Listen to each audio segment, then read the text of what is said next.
Yes, mga lods. Ito ang ating ulam ngayon, mga lods, no? Ayan, yung ating tinulang manok. Ayan, tamang-tama lang, mga lods, dahil sa magdamag ang ulan dito. Sobrang lamig. Kaya kailangan naman natin ngayon magpainit, mga lods, no?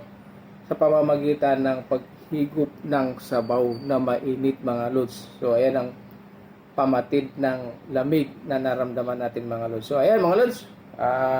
Siyempre, mga lods, bago tayo magsimula, tayo ay magpapasalamat muna, mga lods, sa ating Panginoon dahil sa biyayang binigay sa atin sa umagang ito, at naway pagpalain tayo, mga lods, no? Lahat po tayo, mga lods. So ayan, let's pray, mga lods.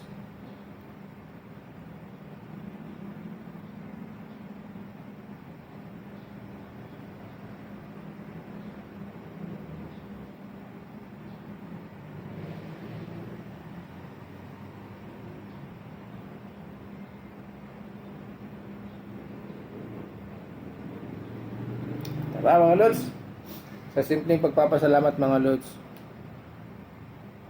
sa grasya na ipinigay sa atin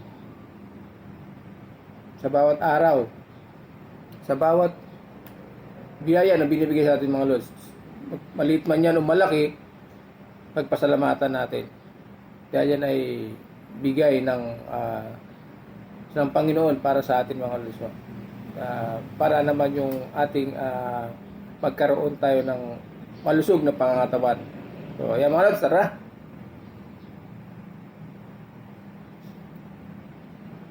Hindi ko na hingian ng sili, mga lods, dahil nagtitipid din sila sa sili. Walang sili masyado ngayon, kaya hindi tayo nakahingi ng sili, mga lods. So di bali, okay lang yan, mga lods. Importante yung mayroon tayong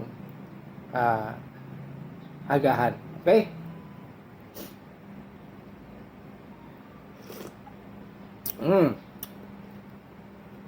Nangingitab yung taba ng manok, mga lods.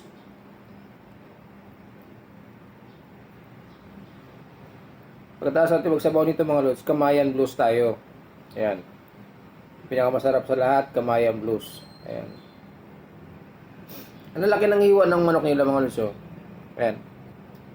Hiwa ng manok nila, malalaki. Ayan, lalaki, oh.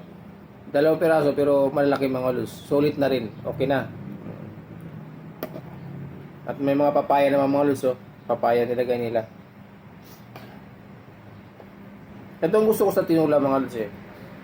Ito ang gusto ko sa tinula, papaya.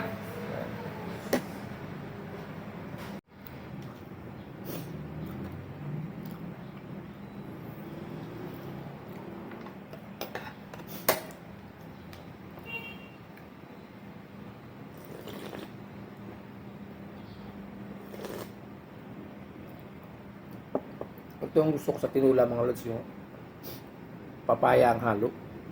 Dahil talagang malasa siya, lalo na yung sabaw, mga lods.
So yan mga lods.